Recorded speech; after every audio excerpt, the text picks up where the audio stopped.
ಪ್ರಿಯಾತ್ಮೀಯ ಸ್ಪರ್ಧಾ ಮಿತ್ರರೇ, ನಾನು ನಿಮ್ಮ ಪ್ರವೀಣ್ ಬಿರಾದಾರ್. ಇವತ್ತು ಈಗಾಗಲೇ ನಾವು ಸಮಾಂತರ ಶ್ರೇಣಿಯ ಭಾಗ 1 ಅಂದ್ರೆ ಆ ಭಾಗ 1ರೊಳಗೆ 2, 4, 6, 8 ಇದು ಎಲ್ಲಿ ತನಕ 20ರ ತನಕ ಅಂದ್ರೆ 2 ಮಗಿರಿ 2 1 2 2 2 4 2 3 6 2 4 8 ಹಿಂಗೆ 2 10 20ರ ತನಕ, ಅಥವಾ 4ರ ಮಗ್ಗಿ ತಗೋರಿ 4 1 4 4 2 8 4 3 12 4 4 16 ಹಿಂಗೆ 40ರ ತನಕ ನಾವು ನೋಡೇವು.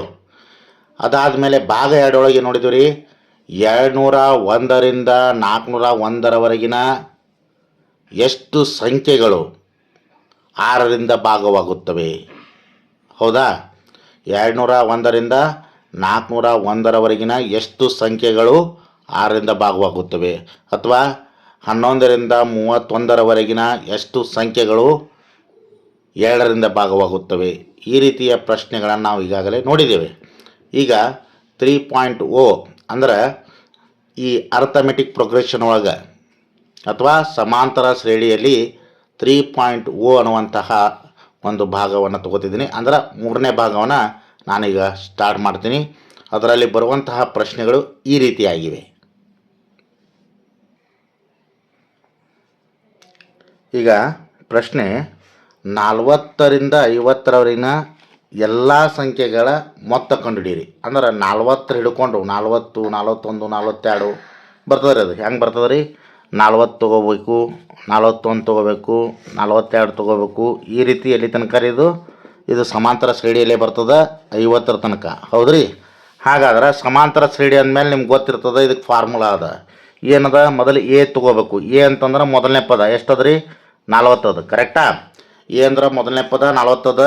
ಆಮೇಲೆ ಡಿ ಡಿಫ್ರೆನ್ಸ್ ಏನದ ರೀ? ನೋಡಿರಿ, T2 - T1 ಅಥವಾ T3 - T2. 42 41 ಕಳೆದ್ರು ಒಂದೇ ಬರ್ತದೆ. ಡಿಫ್ರೆನ್ಸ್ ಎಷ್ಟದ ರೀ? 41 40 ಕಳೆದ್ರು ಒಂದೇ ಬರ್ತದೆ. ಹೀಗಾಗಿ ಡಿ = ಎಷ್ಟು ಬರ್ತದೆ? 1 ಬರ್ತದೆ. ಇಲ್ಲಿ ನಂಬರ್ ಆಫ್ ಟರ್ಮ್ಸ್ ಎಷ್ಟದಾವ ರೀ? 40 ಹಿಡ್ಕೊಂಡು 50ರ ತನಕ ನಾರ್ಮಲಾಗಿ ನೋಡಿದಾಗ 10 ಇರ್ತಾವೆ. ಬಟ್ ಇಲ್ಲಿ ಏನಾಗ್ತದೆ? 11 ಸಂಖ್ಯೆಗಳು ಆಗ್ತಾವೆ. 11 ಸಂಖ್ಯೆಗಳು ನೀವು ಬೇಕಾದ್ರೆ ಬರೆದು ನೋಡಿರಿ. ನಾನು ಅದನ್ನು ಮತ್ತೆ ತೋರಿಸ್ತೀನಿ ನಿಮ್ಗೆ 11 ಸಂಖ್ಯೆಗಳು ಹೆಂಗೆ ಆಗ್ತಾವೆ ಅಂಥದ್ದು. ಹೌದಾ? ಇನ್ನು ಎಸ್ ಎನ್ ಅಂದ್ರೆ ಏನು ರೀ? ಸಮ್ ಆಫ್ ದ ನಂಬರ್ ಅಂದ್ರೆ ಏನು ರೀ? Question mark. ಅದನ್ನು ನಾವು ಕಂಡುಹಿಡಬೇಕಾಗಿದೆ. ಮೊತ್ತ ಅದಕ್ಕೆ ಏನಂದ್ರೆ ಅದನ್ನು ಮೊತ್ತ ಕಂಡುಹಿಡಿಬೇಕಂತ ಏನು ಮಾಡ್ಬೇಕು ರೀ? SN = ಫಾರ್ಮುಲಾ ಏನದ? SN = n/2 in the bracket 2a plus n minus 1d. ಈ ರೀತಿ ಇದು ಏನದಲ್ಲ ರೀ? ಫಾರ್ಮುಲಾ ಅದ. ಇದನ್ನು ನಾವು ಫಾರ್ಮುಲಾದಾಗ ಹಾಕಿದಾಗ ಏನಾಗುತ್ತೆ? n = ಎಷ್ಟಾಗತ್ತೆ? 11 ಅದಾವ ಟರ್ಮ್ಸ್ ಡಿವೈಡೆಡ್ ಬೈ 2.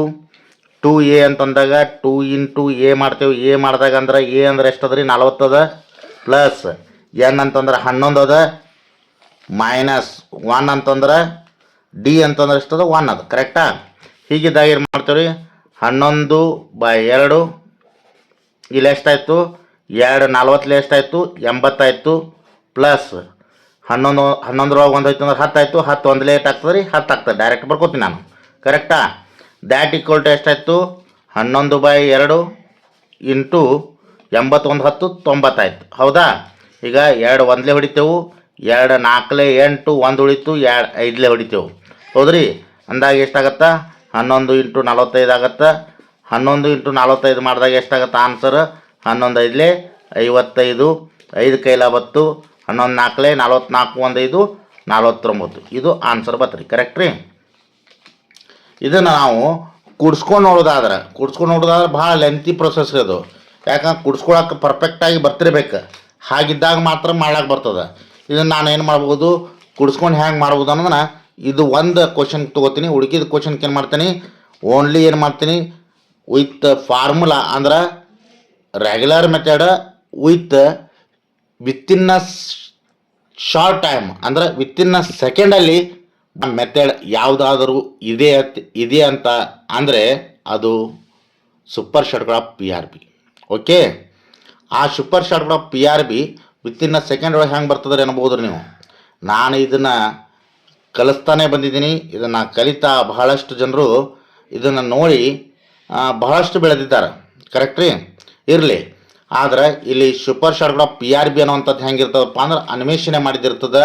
ಇದು ವಿನೂತನವಾಗಿರ್ತದೆ, ವಿಶಿಷ್ಟವಾಗಿರ್ತದೆ. ಹೀಗಾಗಿ ಇದನ್ನು ನೋಡೋದರ ಜೊತೆಗೆ ನೀವು ನಮ್ಗೆ ಎನ್ಕರೇಜ್ ಮಾಡ್ಲಿಕ್ಕೆ ಸಬ್ಸ್ಕ್ರಿಪ್ಷನ್ ಮಾಡೋದು, ಶೇರ್ ಮಾಡೋದು ಅಥವಾ ಇದನ್ನು ಕಂಟಿನ್ಯೂ ವಿಡಿಯೋ ನೋಡೋದ್ರಿಂದ ನಿಮ್ಗೆ ಪ್ರತಿಯೊಂದು ನನ್ನ ಏನದಲ್ಲ ಶಾರ್ಟ್ಕಟ್ ಮೆಥಡ್ಗಳು ನಿಮ್ಗೆ ತಲುಪ್ತಾವೆ. ಓಕೆ, ಈಗ ಇದು ರೆಗ್ಯುಲರ್ ಮೆಥಡ್ ಆಯಿತು. ಈಗ ನಾನು ಏನು ಮಾಡ್ತೀನಿ, ನಂಬರ್ಗಳನ್ನು ಬರ್ಕೊಂಡು ಹೆಂಗೆ ಕುಡಿಸ್ಕೊಳ್ಳೋದನ್ನೋ ಡೈರೆಕ್ಟಾಗಿ ತೋರಿಸ್ತೀನಿ. ಅದಾದಮೇಲೆ ಏನು ಮಾಡ್ತೀನಿ, ಸೂಪರ್ ಶಾರ್ಟ್ಗಳ PRBಯನ್ನು ತೋರಿಸ್ಕೊಡ್ತೀನಿ. ಓಕೆ,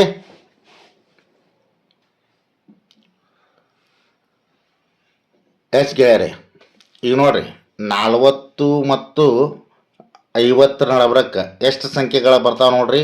ಏನಸ್ರಿ, 1 2 3 4 5 6 7 8 9 10 11 ಹೇಳಿದೆ ನಿಮ್ಗೆ. ನಂಬರ್ ಆಫ್ ಟರ್ನ್ ತೊಗೊಳೋತ್ನಾಗ ಹೇಳಿದೆ 11 ಬರ್ತಾವೆ ಅಂತೇಳಿ. 11 ಅದಾವಿಲ್ರಿ. ಇವಕ್ಕನ್ನು ಕೂಡಿಸೋದು ಹೇಗಪ್ಪ ಅಂದ್ರೆ ಸರಳವಾಗಿ ಕೂಡಿಸೋದು ಹೇಗಪ್ಪ ಅಂತ ಹೇಳ್ಕೊಡ್ತೀನಿ ನಿಮ್ಗೆ. 40 + 50 ಮಾಡ್ತೀರಿ, ಎಷ್ಟಾಗತ್ತೆ ರೀ? 90 ಆಗತ್ತೆ. ನಾನು 90 ಇಲ್ಲಿ ಬರಿತೀನಿ. ಇಂಟು, ಯಾಕೆ ಇಂಟು ಬರ್ಕೋತೀನಿ ಅಂತಂದ್ರೆ ಇದು ಎಷ್ಟು ಏನಾಗ್ತಾವ್ರಿ, ಇದ್ರೊಳಗೆ ಗ್ರೂಪ್ ಆಗ್ತಾವೆ ನೋಡೋಣ. ಹೌದ್ರಿ, ಇದು ಒಂದು ಗ್ರೂಪ್ ಆಯಿತು. ನೆಕ್ಸ್ಟ್ ಇದೊಂದು ಗ್ರೂಪ್ ಆಗ್ತದೆ ರೀ. ನೆಕ್ಸ್ಟ್ ಏನಾಗ್ತದೆ, ಇದೊಂದು ಗ್ರೂಪ್ ಆಗ್ತದೆ. ಕರೆಕ್ಟಾ? ನೆಕ್ಸ್ಟ್ 43 ಹಿಡ್ಕೊಂಡು 47 ಒಂದು ಗ್ರೂಪ್ ಆಗ್ತದೆ. 44 ಹಿಡ್ಕೊಂಡು 46 ಒಂದು ಗ್ರೂಪ್ ಆಗ್ತದೆ. ಹಾಗಾದ್ರೆ ಎಷ್ಟು ಗ್ರೂಪ್ ಆದವು ರೀ? 1 2 3 4 5 ಗ್ರೂಪ್ ಆದವು. 95 ಗ್ರೂಪ್ ಅಂದ್ರೆ 95 ಎಷ್ಟಾಯ್ತು ರೀ? 450 ಆಯ್ತು. ಕರೆಕ್ಟಾ? ಈ ನಡವಳಿಕೆ ಎಷ್ಟು ಬಿಟ್ಟೇವ್ರಿ ನಾವು? 45 ಬಿಟ್ಟೆವು. ಆ 45 ಕುಡಿಸ್ಕೊಂಡು ಬಿಟ್ಟರೆ ಎಷ್ಟಾಯ್ತು? 495 ಆಯಿತು. ಕರೆಕ್ಟ್ ರೀ? 495 ಆಯಿತು. ಇದೇನಾಯ್ತು ರೀ, ಇದು ಕುಡಿಸೋದ್ರೊಳಗೆ ಎಷ್ಟು ಬರ್ತದೆ ಅನ್ನೋ ಗೊತ್ತಾಯ್ತು. ಇಲ್ಲಿ 495 ಬಂದದ, ಇಲ್ಲಿ 495 ಬಂದದ. ಇನ್ನು ಈಗ ವಿತಿನ್ ಸೆಕೆಂಡ್ ಒಳಗೆ ಬರ್ತದೆ ಅಂತ ಹೇಳಿ ನೋಡ್ಬೇಕಾದ್ರೆ ಚೆಕ್ ಮಾಡಿ ನೋಡ್ರಿ, ವಿತಿನ್ ಸೆಕೆಂಡ್ ಒಳಗೆ ಬರ್ತದಿಲ್ಲ ಅನ್ನೋವಂಥದ್ದು. ಮತ್ತು ನಾನು ನಿಮಗೆ ಅಗದಿ ಕ್ಲಿಷ್ಟಕರವಾದಂಥ ಪ್ರಶ್ನೆಗಳನ್ನ ತಗೊಂಡು ನಾನು ಸಾಲ್ವ್ ಮಾಡ್ತಾಯಿದ್ದೀನಿ. ಅದು ಚಾಪ್ಟರ್ ಒಳಗಿಂದ ತೊಳಗತ್ತೀನಿ. ಸಮಾಂತರ ಶ್ರೇಣಿ ಬರೀ SSLCಗೆ ಅಷ್ಟೇ ಸಂಬಂಧಪಟ್ಟಿದ್ದದ್ದು ಅಂತೇಳಿ ನೀವು ತಿಳ್ಕೊಂಡಿದ್ರೆ ಅದು SSLCಗೆ ಅಷ್ಟೇ ಸಂಬಂಧಪಟ್ಟಿಲ್ಲ ರೀ. ಈಗ ಕಾಲ್ಫಾರ್ಮ್ ಏನಾಗ್ಯಾವ, SSC GD ತೊಗೋರಿ, RRB ತೊಗೊಳ್ರಿ, ಅಥವಾ ಯಾವುದೇ ಕಾಂಪಿಟೇಷನ್ ಎಕ್ಸಾಮ್ದೊಳಗೆ ಇದು ಬರ್ತದೆ, ಪ್ರಶ್ನೆ ಬರ್ತದೆ. ಯಾವ ರೀತಿ ಬರ್ತದೆ ಅನ್ನುವಂಥದ್ದನ್ನು ಪ್ರಶ್ನೆ ಪತ್ರಿಕೆ ತೊಗೊಂಡು ತಿಳಿಸ್ತೀನಿ ನಮ್ಗೆ. ಹೌದ್ರಿ? ಹಾಗಾದ್ರೆ ಇಲ್ಲಿ PRB ಏನದಪ್ಪ ಅಂತಂದ್ರೆ, PRB ನೋಡ್ರಿ ಭಾಳ ಈಸಿ ಅದ, ವಿತಿನ್ ಸೆಕೆಂಡ್ ಒಳಗೆ ಬರ್ತದೆ ರೀ. ಹೆಂಗೆ ಬರ್ತದೆ ರೀ? ಈಗ ನೋಡ್ರಿ, 40 ಹಿಡ್ಕೊಂಡು 50 ತನಕ ಮಧ್ಯದ ಸಂಖ್ಯೆ ಯಾವುದಪ್ಪ ಅಂತಂದ್ರೆ ಸಣ್ಣ ಹುಡುಗರಿಗೆ ಕೇಳಿದ್ರು ಸರ್ 45 ಬರ್ತದೆ ರೀ ಅಂತ ಹೇಳ್ತೀರಿ. ಕರೆಕ್ಟ್ ರೀ? 45 ಬರ್ತದ. ಹಾಗಾದ್ರೆ 4 5 ಕುಡಿಸ್ಬಿಡಪ್ಪ, ಎಷ್ಟಾಯ್ತು? 9 ಆಯಿತು, ಮುಗೀತು. ವಿತಿನ್ ಸೆಕೆಂಡ್ ಒಳಗೆ 495 495 495. ಈಗ ನೀವು ಅನ್ಬೋದು, ಹೌದ್ರಿ ಸರ ಸಣ್ಣ ಸಂಖ್ಯೆ ತೊಗೊಂಡ್ರೆ ನಮ್ಗೆ ಇದೆಲ್ಲ ಈಸಿಯಾಗಿ ಗೊತ್ತಾಯ್ತು, ದೊಡ್ಡ ಸಂಖ್ಯೆ ತೊಗೊಂಡ್ರೆ ಹೆಂಗೆ ರೀ? ದೊಡ್ಡ ಸಂಖ್ಯೆ ತೊಗೊಂಡು ಸದ್ ಮಾಡಿ ತೋರಿಸ್ತೀನಿ. ಅಲ್ಲಿ ಏನು ಮಾಡ್ತೀನಿ, ಇದನ್ನು ಕುಡಿಸೋದು ಮಾಡಂಗಿಲ್ಲ ರೀ. ಯಾಕೆ ತಿಳ್ಕೊಳ್ರಿ, ಕುಡಿಸೋದು ಮಾಡ್ಬೇಕಂತ ಅಲ್ಲಿ ಟೈಮ್ ಭಾಳ ಹೋಗ್ತದೆ. ಹೀಗಾಗಿ ಓನ್ಲಿ ಏನು ಮಾಡ್ತೀನಿ, ರೆಗ್ಯುಲರ್ ಮೆಥಡ್ ಅಂದರೆ SSLC ಒಳಗೆ ಹೆಂಗೆ ಬಿಡಿಸ್ತಾರೆ ಅದನ್ನು ತೊಗೊಂಡು ಅದಾದಮೇಲೆ ಡೈರೆಕ್ಟ್ ಎಲ್ಲಿಗೆ ಬರ್ತೀನಿ ರೀ, PRB ಬರ್ತೀನಿ. ಓಕೆ ಎಸ್ ಗೆಳೆಯರೆ, ಇನ್ನೊಂದು ಸರಳ ಪ್ರಶ್ನೆ ತೊಗೋತೀನಿ ಈಗ. ಯಾಕಂದ್ರೆ ಅಗದಿ ಸರಳವಾಗಿ ತಿಳಿತಂತಂದ್ರೆ ನಾಳೆ ನಾವು ಎಂಥ ಪ್ರಶ್ನೆ ಇದ್ದರೂ ಅಗದಿ ಸರಳವಾಗಿ ಬಿಡಿಸ್ಬೋದು. ಹೌದಲ್ರಿ? ಇಲ್ಲಿ ನೋಡ್ರಿ, ಸ್ವಲ್ಪ ಇದೇನದಲ್ಲ ನಡಬರ್ಕಿನ ತೊಗೊಂಡಿನಿ. ಈಗ 10 ರಿಂದ 20, 20 ರಿಂದ 30, 30 ರಿಂದ 40 ಹಿಂಗೆ ತೊಗೋಬೋದು. ಅದ್ರ ಜೊತೆಗೆ ಏನು ಮಾಡ್ಬೋದು, 25 ರಿಂದ 35, 35 ರಿಂದ 45, 55 ರಿಂದ 65 ಹಿಂಗೆ ಒಟ್ಟು ಏನು ಇರ್ಬೇಕಿರೋದು, ನಿಮ್ಮ ಕಣ್ಣಿ ಕಾಣಂಗೆ 10 ಗ್ರೂಪ್ ಇರಬೇಕು. ಇದು ಎಲ್ಲಿ ಬೀಳ್ತದಪ್ಪ ಅಂದ್ರೆ SSLC ಬೀಳ್ತದೆ. ಬಟ್ ಈ ಸದ್ದ ನಿಮ್ಗೆ ಪ್ರೆಸೆಂಟ್ SSC GDಗೆ ಬಹಳ ಮುಖ್ಯವಾದಂತಹ ಪ್ರಶ್ನೆ. ಯಾಕೆ ಮುಖ್ಯವಾದಂತಹ ಪ್ರಶ್ನೆಪ್ಪ ಅಂದ್ರೆ ನಿಮ್ಗೆ ಇದನ್ನು SSC GDಯನ್ನು ಯಾವ ಆಧಾರದ ಮೇಲೆ ಕಾಲ್ಫಾರ್ಮ್ ಮಾಡ್ಯಾನ್ರಿ? SSLC ಆಧಾರದ ಮೇಲೆ ಕಾಲ್ಫಾರ್ಮ್ ಮಾಡಿದಾನ. ಹಾಗಾಗಿ SSLCಗೆ ಬರುವಂತಹ ಪ್ರಶ್ನೆಗಳು SSC GDಗೆ ನಿಖರವಾಗಿ ಬರ್ತಾವೆ.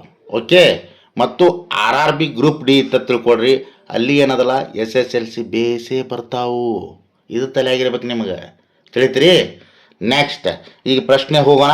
25 ರಿಂದ 30ರವರೆಗಿನ ಎಲ್ಲ ಸಂಖ್ಯೆಗಳ ಮೊತ್ತ ಕಂಡುಹಿಡಿಯಿರಿ. ಅಥವಾ ಇಂಗ್ಲೀಷ್ ಒಳಗೆ ಹೇಳ್ಬೇಕಂದ್ರೆ find the sum of all the numbers from 25 to 35. Okay, ಹಾಗಾದ್ರೆ ಇದನ್ನ ಹೆಂಗೆ ಬಿಡಿಸ್ಬೇಕ್ರಿ ಅಂತಂದ್ರೆ ನೋಡ್ರಿ, ಬರ್ಕೋತೀರಿ ಇದನ್ನ ಹೆಂಗೆ ಬರ್ಕೋತೀರಿ? 25, 26, 27 ಕರೆಕ್ಟಾ? ಹಿಂಗೆ ಎಲ್ಲಿ ತನಕ ಇದು 35 ತನಕ ಬರ್ಕೋಬೇಕಾಗ್ತದೆ ಕರೆಕ್ಟಾ? ಇಲ್ಲಿ ಏನು ಎ ಅಂತಂದ್ರೇನು? ಮೊದಲನೇ ಪದ ಎಷ್ಟದ ರೀ? 25 ಅದ. ಡಿಫ್ರೆನ್ಸ್ ಎಷ್ಟದ? ಡಿಫ್ರೆನ್ಸ್ ಏನು ರೀ? 26. 25 ಅಂದ್ರೆ ಒಂದೇ ಒಂದು ಡಿಫ್ರೆನ್ಸ್ ಅದ, ಹೌದಾ? ಹಾಗಾದ್ರೆ ಎಷ್ಟು ಬತ್ತು? 1 ಬತ್ತು. ಎನ್ ಈಕ್ವಲ್ ಟು ಎಷ್ಟಾಗತ್ತೆ? ಆಗಲೇ ಹೇಳಿ ನಾನು, ಎನ್ ಈಕ್ವಲ್ ಟು 11 ಟರ್ಮ್ ಬರ್ತಾವು. ಆಮೇಲೆ ಎಸ್ ಎನ್ ಈಕ್ವಲ್ ಟು ಎಷ್ಟಾಗತ್ತೆ ಅದನ್ನು ನಾವು ಕಂಡುಹಿಡಿಬೇಕು. ಎಸ್ ಎನ್ ಅಂತಂದ್ರೆ ರೀ sum of the numbers. Sum of the numbers ಅಂದ್ರೆ ಸಂಖ್ಯೆಗಳ ಮೊತ್ತವನ್ನು ನಾವು ಕಂಡುಹಿಡಬೇಕು. ಹಾಗಾದ್ರೆ ಸೂತ್ರ ಏನದ್ರಿ? ಫಾರ್ಮುಲಾ ಏನದ? ಫಾರ್ಮುಲಾ ಏನದ್ರಿ? S N equal to N by 2 in the bracket 2a plus N minus 1d. Correct ರೀ? ಇದು ಫಾರ್ಮುಲಾ ಅದ. ಹಾಗಾದ್ರೆ ಇಲ್ಲಿ ಏನು ಮಾಡ್ಬೇಕ್ರಿ? ಎನ್ ಅಂತಂದ್ರೆ ಎಷ್ಟದ? 11 ಅದ. Divided by 2. 2 ಅಂತಂದ್ರೆ 2ನೇ ಬರಿಬೇಕು. ಇಂಟು ಎ ಅಂತಂದ್ರೆ 25 ಅದ. ಪ್ಲಸ್ ಎನ್ ಅಂತಂದ್ರೆ ಎಷ್ಟದ? 11 ಅದ. ಮೈನಸ್ 1. ಡಿ ಅಂತಂದ್ರೆ 1 ಅದ. ಕರೆಕ್ಟಾ?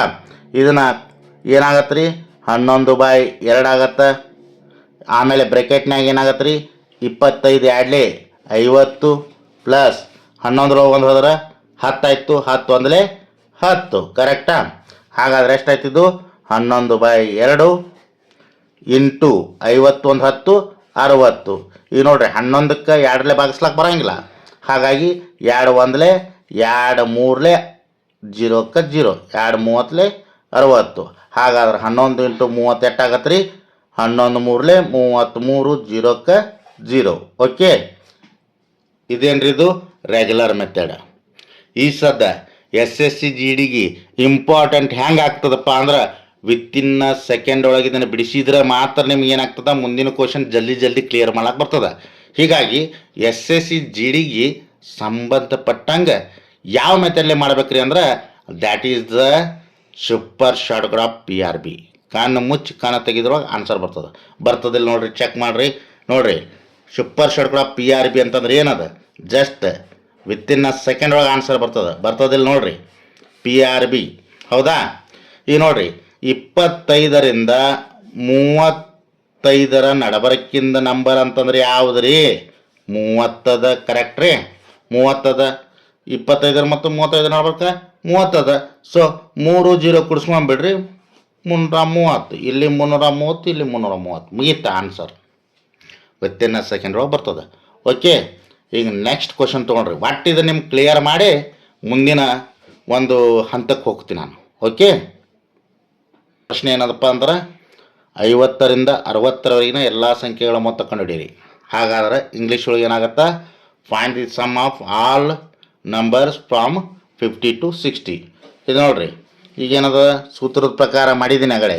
ಈಗ ಇದನ್ನೇನು ಮಾಡೋಣ್ರಿ? ಕೂಡ್ಸುನ್ರಿ. ಕೂಡ್ಸಿದ್ರೆ ಹೆಂಗೆ ಬರ್ತದೆ ನೋಡೋಣ, ಹೌದಿಲ್ಲ ರೀ? ಒಂದು ಸಲ ಅದನ್ನು ಒಂದು ಸಲ ಇದನ್ನು ಮಾಡೋಣ, ಹೌದಾ? 50, 51, 52, 53, 54, 55, 56, 57, 58, 59, 60. ಕರೆಕ್ಟ್ ರೀ? ಈಗ ಕುಡಿಸಿದಾಗ ಏನಾಗುತ್ತೆ ರೀ? 60 50 ಕುಡಿಸ್ಕೊಂಡ್ರೆ ಎಷ್ಟಾಯಿತು? 110 ಆಯಿತು. 110. ಕರೆಕ್ಟಾ? ನೆಕ್ಸ್ಟ್ 51 59 ಕುಡಿಸ್ಕೊಂಡಾಗ 110, ಎರಡನೇ ಗ್ರೂಪ. 52 58 53 57 54 56 ಎಷ್ಟು ಗ್ರೂಪ್ ಆಗ್ತಾವ್ರಿ? 1 2 3 4 5 ಅಂದ್ರೆ 5 ಗ್ರೂಪ್ ಅದು, ಹೌದ್ರಿ? 5 0ಲೆ 0, 5 11ಲೆ 55. ನಡಬರಕ್ಕೆ ಎಷ್ಟು ಉಳಿತು ರೀ? 55 ಉಳಿತು. ಇದನ್ನು ಕೂಡಿಸ್ಕೊಂಡಾಗ ಎಷ್ಟಾಯಿತು? 5ಕ್ಕೆ 5, 5 5 10, ಕೈಲ 1 6 ಆಯಿತು. 605 ಬತ್ತು ರೀ. ಇದೇ 605 PRB ಒಳಗೆ ಬರ್ತದಿಲ್ಲ ನೋಡ್ರಿ. ಹ್ಯಾಂಗೆ ಬರ್ತದೆ ರೀ?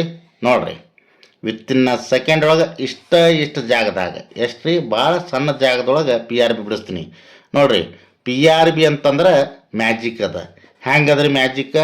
50ರಿಂದ 60 ನಡಬರ್ಕಿರುವಂಥ ಸಂಖ್ಯೆ ಯಾವುದು? 55 ಅದ. ಕರೆಕ್ಟಾ? ಈಗ ನೋಡ್ರಿ, ಭಾಳ ಲಕ್ಷ ಕೊಟ್ಟು ನೋಡ್ರಿ, ಇಲ್ಲಿ ಮಜಾ ಅದ. ಈಗ 5 5 ಕುಡಿಸಿದಾಗ 10 ಆಯ್ತು ರೀ. ಆಗಲೇ ಏನು ಬರ್ತಿತ್ತು ರೀ? ಕುಡಿಸ್ಕೊಂಡಾಗ ಒಂದೇ ಸಂಖ್ಯೆ ಬರ್ತಿತ್ತು.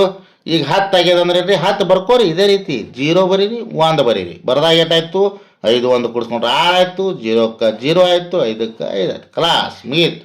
605 605 ನೀವು ರೆಗ್ಯುಲರ್ ಮೆಥಡ್ ಒಳಗೆ ಮಾಡಿದ್ರು 605 ಬರ್ತದೆ. ತಿಳಿತ್ರಿ? ಎಸ್. ಈಗ ನೆಕ್ಸ್ಟ್ ಕ್ವಶನ್ ಹೋಗೋಣ. ಬಹಳ ಡಿಫಿಕಲ್ಟ್ ಇರುವಂಥ ಕ್ವಶನ್ ತೊಗೋತೀನಿ.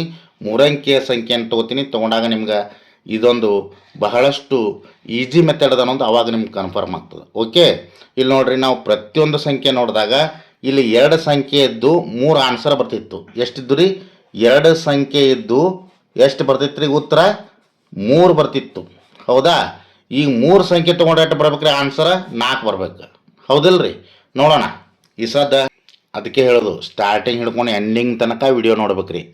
ಅಂದಾಗ ಮಾತ್ರ ನಾವು ಏನನ್ನ ವಿಶಿಷ್ಟವಾಗಿ ಬಿಡಿಸ್ತೇವೆ ಅಥವಾ ಹೊಸ ಹೊಸ ಪ್ರಯೋಗಗಳನ್ನು ಏನು ಮಾಡ್ತೇವೆ ಗೊತ್ತಾಗ್ತದೆ. ಈಗ ನೋಡ್ರಿ, 3 ಸಂಖ್ಯೆ ನಂಬರ್ ತೊಗೊಂಡಿದ್ದೀನಿ. ಇದೇ ರೀತಿ ನಾವು 4 ಸಂಖ್ಯೆ ತೊಗೋಬೋದು, 5 ಸಂಖ್ಯೆ ತೊಗೋಬೋದು, 6 ಸಂಖ್ಯೆ ತೊಗೋಬೋದು. ಆದರೆ ಇಲ್ಲಿ ಏನದಪ್ಪ ಅಂದ್ರೆ ಸಮಾಂತರ ಶ್ರೇಣಿಯ ಲಕ್ಷಣಗಳೇನಿರ್ತಾವಪ್ಪ ಅಂತಂದ್ರೆ ಯಾವ್ಯಾವ ಟೈಮ್ದಾಗ ಏನೇನು ತೊಗೋಬೇಕು ಅದಕ್ಕೊಂದು ಗ್ರೂಪ್ ವೈಸ್ ಮಾಡಿದಾನೆ ರೀ ಅವನು. ನಿಮ್ಮ ಸಿಲೆಬಸ್ ಒಳಗೋದ ಹಾಗೂ ನೀವೇನು ಮಾಡಿದ್ರಿ SSC GD ಬಿಡಿಸ್ಬೇಕಂತಂದ್ರೆ ಅದು ನಿಮ್ಮ ಗ್ರೂಪ್ ವೈಸೇ ಬರ್ತದೆ. ಕರೆಕ್ಟಾ? ಇಲ್ಲಿ ಏನು ತೊಗೋತಾನಪ್ಪ ಅಂತಂದ್ರೆ 520ರಿಂದ 530ರವರೆಗಿನ ಎಲ್ಲ ಸಂಖ್ಯೆಗಳ ಮೊತ್ತ ಕಂಡುಹಿಡಿಯಿರಿ.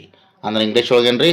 Find the sum of all numbers from 520 to 530. Okay, ಇಲ್ಲಿ ನೋಡ್ರಿ, ಇದನ್ನು ಬರ್ಕೋತೀನಿ. ಇದನ್ನು ಸಾಲಿ ವಿಧಾನ ಅಂದ್ರೆ 10th ಒಳಗೆ ಹೆಂಗೆ ಬಿಡಿಸ್ತಾರೆ, SSLC ಒಳಗೆ ಹೆಂಗೆ ಬಿಡಿಸ್ತಾರೆ ಅನ್ನೋದು ನೋಡೋಣ್ರಿ. ಇಲ್ಲಿ ಏನಾಗ್ತದೆ? 520, 530, 520 21, 521, 522, 523, 524 ಈ ರೀತಿಯಲ್ಲಿಗೆ 530 ತನಕ ಬರ್ತದೆ. ಕರೆಕ್ಟಾ? ಅದಾದಮೇಲೆ ಇಲ್ಲಿ A = ಏನಾಗತ್ತೆ ರೀ? A = 520. ಕರೆಕ್ಟಾ? D = ಡಿಫ್ರೆನ್ಸ್ ಯಾವಾಗಲೂ 1 ಇರ್ತದೆ. ನಂಬರ್ ಆಫ್ ಟರ್ಮ್ಸ್ ಏನಿರ್ತದೆ ರೀ? 11 ಇರ್ತಾವೆ. SN ಇದು ಭಾಳ ಇಂಪಾರ್ಟೆಂಟ್ ರೀ. SN ಕಂಡುಹಿಡಬೇಕಾಗ್ಯದ. ಹಾಗಾದ್ರೆ ಫಾರ್ಮುಲಾ ಏನದಪ್ಪ ಅಂದ್ರೆ SN = n/2 in the bracket 2a + n - 1d. ಇಟ್ಟೆಲ್ಲ formula ನೆನಪಿಟ್ಕೊಂಡು ಇಟ್ಟೆಲ್ಲ ಬಿಡಿಸಿ ನೀವು ಉತ್ತರ ಬರೋಟಿಗೆ 5 ನಿಮಿಷ ಆಗಿ ಹೋಗ್ತದೆ ರೀ. ಇದು SSC GDಗಾಗಲಿ ಅಥವಾ RRB ಗ್ರೂಪ್ Dಗಾಗಲಿ ಇದೇನಾಗತ್ತೆ? ಸರಳ ವಿಧಾನ ಅಲ್ಲ. 4 ಆಪ್ಷನ್ ಇರ್ತಾವೆ. 4 ಆಪ್ಷನ್ದೊಳಗೆ ಒಂದು ಆಪ್ಷನ್ ಟಿಕ್ ಮಾಡಬೇಕಾಗಿರ್ತದೆ. ಆಪ್ಷನ್ಗಳು ಯಾವ ರೀತಿ ಇರ್ತಾವೆ, ಹೆಂಗೆ ಟಿಕ್ ಮಾಡ್ಬೇಕು ಅನ್ನೋದನ್ನು ಮುಂದಿನ ಕ್ಲಾಸ್ಗಳು ಹೇಳ್ಕೊಡ್ತೀನಿ. ಆದರೆ ಈಗ ನಾ ಯಾಕೆ ಬಿಡಿಸಾಕತ್ತೀನಿ ಅಂದ್ರೆ ಒಂದು ಚಾಪ್ಟರ್ನ ಯಾವ ರೀತಿ ಬಿಡಿಸ್ಬೋದು ಅನ್ನೋದು ನೋಡೋ ಸಲುವಾಗಿ ಬಿಡಿಸಾಕತ್ತೀನಿ ರೀ. ಓಕೆ, ಹಾಗಾದ್ರೆ ಇಲ್ಲಿ n/2 = ಏಟಾಯ್ತು ರೀ? 11/2 ಆಯಿತು. ಹಾಗಾದ್ರೆ n = 11 ಆಯಿತು. 2 × A ಅಂತಂದ್ರೆ ಎಟ್ಟದ ರೀ? 520 ಅದ. ಭಾಳ ಇಂಪಾರ್ಟೆಂಟ್ ಅದ ರೀ. ಲಕ್ಷ ಕೊಟ್ಟು ನೋಡ್ರಿ. 11 - 1 D ಅಂತಂದ್ರೆ 1. ಹೌದ್ರಿ? ಭಾಳ ಇಂಪಾರ್ಟೆಂಟ್ ಅದ. 11/2 ಅದ. ಹೌದ್ರಿ? ಇಲ್ಲಿ ನೋಡ್ರಿ, 2 0 0 2 2 4 2 5 10 ಅಂದ್ರೆ 1040 ಆಯಿತು. ಇಲ್ಲಿ ಏನದ? ಪ್ಲಸ್. ಇಲ್ಲಿ ಪ್ಲಸ್ ಬರ್ದಿಲ್ಲ ನೋಡ್ರಿ. ಪ್ಲಸ್ ಏನಾಗುತ್ತೆ? 11ರೊಳಗೆ 1 ಹೋದ್ರೆ 10 ಆಯಿತು. 10 1 10 ಅಂದ್ರೆ ಎಷ್ಟಾಯ್ತು ರೀ? 1040 ಪ್ಲಸ್ 10 ಅಂದಾಗ ಎಷ್ಟಾಯ್ತು ರೀ? 11/2 ಇಂಟು 1050 ಆಯಿತು. 11 2ರಲ್ಲಿ ಹೋಗಲ್ಲ. ಅವಾಗ ಏನು ಮಾಡ್ತೇವೆ? 2 1 2 5 10 2 2 4 1 ಉಳಿತು. 2 5 ಅಂದ್ರೆ ಏನು ಮಾಡ್ತೇವೆ ರೀ? 11 × 525 ಮಾಡ್ತೇವೆ. ಕರೆಕ್ಟಾ? ಹಾಗಿದ್ದಾಗ ಆನ್ಸರ್ ಏನು ಬರ್ತದೆ? 11 5 55, 5 ಕೈಲ 10, 11 2 22 5 27, 2 ಕೈಲ 10, 11 5 55 2 57 ಅಂದ್ರೆ ಏನು ಬರ್ತದೆ ಆನ್ಸರ್? 5775 ಬತ್ತು. ಅದನ್ನು PRB ಒಳಗೆ ವಿತಿನ್ ಸೆಕೆಂಡ್ ಒಳಗೆ ಯಾವ ರೀತಿ ಮಾಡಬಹುದು ಅನ್ನುವಂಥದ್ದನ್ನು ನೀವು ಈಗ ಆತುರದಿಂದ ಕಾಯುತ್ತಿರುವಂತಹ ಪ್ರಶ್ನೆ. ಹೌದ್ರಿ? ಹಾಗಾದ್ರೆ ಇಲ್ಲಿ ನಾನು ಅದೇ ಮೆಥಡನ್ನು ಇನ್ವಾಲ್ವ್ ಮಾಡ್ತೀನಿ. 520ರಿಂದ 530ರ ನಡಬರಕ್ಕೆ ಇರುವಂತಹ ನಂಬರ್ ಯಾವುದಪ್ಪ ಅಂದ್ರೆ 525. ಕರೆಕ್ಟ್ ರೀ? 520ರಿಂದ 530ರ ನಡಬರಕ್ಕೆ ಇರುವಂತಹ ನಂಬರ್ ಯಾವ್ದು ರೀ? 525. ಹೌದ್ರಿ? ಇದನ್ನು ಭಾಳ ಸಿಂಪಲ್. 5ಕ್ಕೆ 5 ಬರೀರಿ. ಇದು 5ಕ್ಕೆ 5 ಬರೀರಿ. ಇಲ್ಲಿ ನಡಬರಕ್ಕೆ ಎರಡು ಅದು ಸರ್. ಹ್ಯಾಂಗೆ ಮಾಡೋದು ರೀ? ಈ 2 5 ಕುಡಿಸ್ಕೊಳ್ರಿ, 7 ಆಯಿತು. ಈ 2 5 ಕುಡಿಸ್ಕೊಳ್ರಿ, 7 ಆಯಿತು. ಆನ್ಸರ್ ಏನು ಬಂತು 5775 5775 same answer within a second ಒಳಗೆ. This is the super shortcut of PRB. Correct ರೀ. ಇದನ್ನು ನಿಮ್ಗೆ ಯಾರೂ ತಿಳಿಸಂಗಿಲ್ಲ. ಕರ್ನಾಟಕದೊಳಗೆ ಇಂಡಿಯಾದೊಳಗೆ ಅಂತೇಳಿ ಚಾಲೆಂಜ್ ಮಾಡ್ಲಾಕ ನಾನು ಬಂದಿಲ್ಲ ರೀ. ಹೀಗಾಗಿ ಏನದಲ್ಲ ನಿಮಗೇನದಲ್ಲ ನನ್ನ ಉದ್ದೇಶ ಪ್ಯೂವರ್ ನಾಲೆಜ್ ಕೊಡಬೇಕು. ನಿಮಗೆ ಪ್ಯೂವರ್ ನಾಲೆಜ್ ಜೊತೆಗೆ ಏನು ಮಾಡ್ಬೇಕು ರೀ, ನಿಮ್ಮನ್ನು ಚಲೋ ಕಾಂಪಿಟೇಟಿವ್ ಎಕ್ಸಾಮ್ ಒಳಗೆ ಜಸ್ಟ್ ಸೆಕೆಂಡ್ ಒಳಗೆ ಆನ್ಸರ್ ಬಿಡಿಸುವಂಗೆ ಮಾಡಬೇಕು ಅನ್ನುವಂಥದ್ದೇ ನನ್ನ ಉದ್ದೇಶ. ಈ ಉದ್ದೇಶವನ್ನು ಪರಿಪೂರ್ಣ ಮಾಡ್ಬೇಕಂದ್ರೆ ಎಲ್ಲರೂ ಏನು ಮಾಡ್ಬೇಕು ರೀ, ಮೊದಲನೇದು ಶೇರ್ ಮಾಡಬೇಕು, ಸಬ್ಸ್ಕ್ರೈಬ್ ಮಾಡಬೇಕು. ಸ್ಟಾರ್ಟಿಂಗ್ನಿಂದ ಎಂಡಿಂಗ್ ತನಕ ವಿಡಿಯೋ ನೋಡಿದಾಗ ನಿಮಗೆ ಪರಿಪೂರ್ಣವಾಗಿ ಪ್ರತಿಯೊಂದು ಸಮಸ್ಯೆಯ ಆನ್ಸರ್ಗಳು ಸಿಗ್ತಾವೆ. ಓಕೆ, ಇಷ್ಟು ಹೇಳ್ತಾ ಇವತ್ತಿನ ಒಂದು ಈ ತುಣುಕಿಗೆ ನಾನು ವಿದಾಯವನ್ನು ಹೇಳ್ತಾ ಇದ್ದೀನಿ. ಮುಂದಿನ ತುಣುಕಿನ ಜೊತೆಗೆ ತಮ್ಮೆಲ್ಲರಿಗೆ ಬಂದು ಕುಡ್ಕೋತೀನಿ ಅಂತೇಳಿ ಹೇಳ್ತಾ ಇವತ್ತಿನ ಈ ವಿಡಿಯೋನ ಇಲ್ಲಿಗೆ ನಿಲ್ಲಿಸ್ತಾ ಇದ್ದೀನಿ. ನಮಸ್ಕಾರ.